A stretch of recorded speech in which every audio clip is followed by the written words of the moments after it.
Shivers. The night was cold and dark. "Listen to the wind howling in the trees," said Frog. "What a fine time for a ghost story."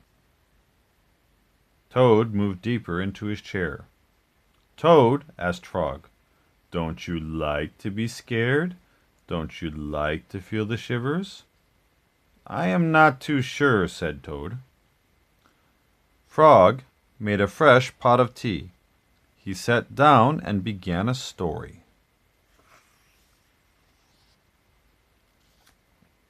"When I was small," said Frog, "my mother and father and I went out for a picnic. On the way home, we lost our way. My mother was worried. 'We must get home,' she said. 'We do not want to meet the old dark frog.' 'Who is that?' I asked. 'A terrible ghost,' said my father. 'He comes out at night and eats little frog children for supper.'" Toad sipped his tea. "Frog," he asked, "are you making this up?"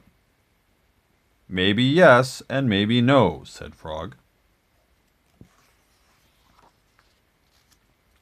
"My mother and father went to search for a path," said Frog.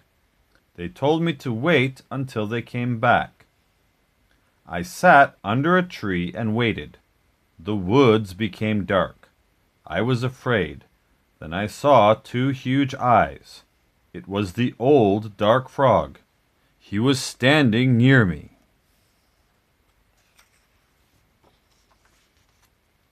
"Frog," asked Toad, "did this really happen?" "Maybe it did and maybe it didn't," said Frog. Frog went on with the story. The dark frog pulled a jump rope out of his pocket. "I am not hungry now," said the dark frog. "I have eaten too many tasty frog children, but after I jump rope 100 times, I will be hungry again. Then I will eat you."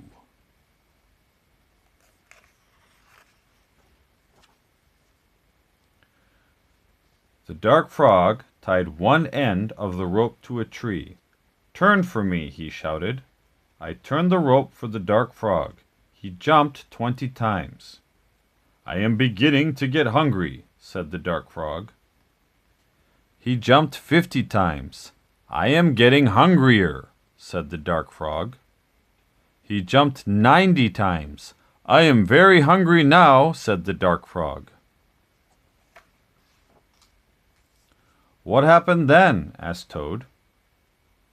"I had to save my life," said Frog. I ran around and around the tree with the rope.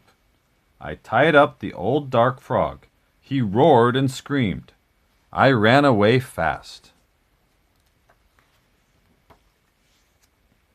"I found my mother and father," said Frog. "We came safely home." "Frog," asked Toad, "was that a true story?" "Maybe it was, and maybe it wasn't," said Frog. Frog and Toad sat close by the fire. They were scared. The teacups shook in their hands. They were having the shivers. It was a good, warm feeling.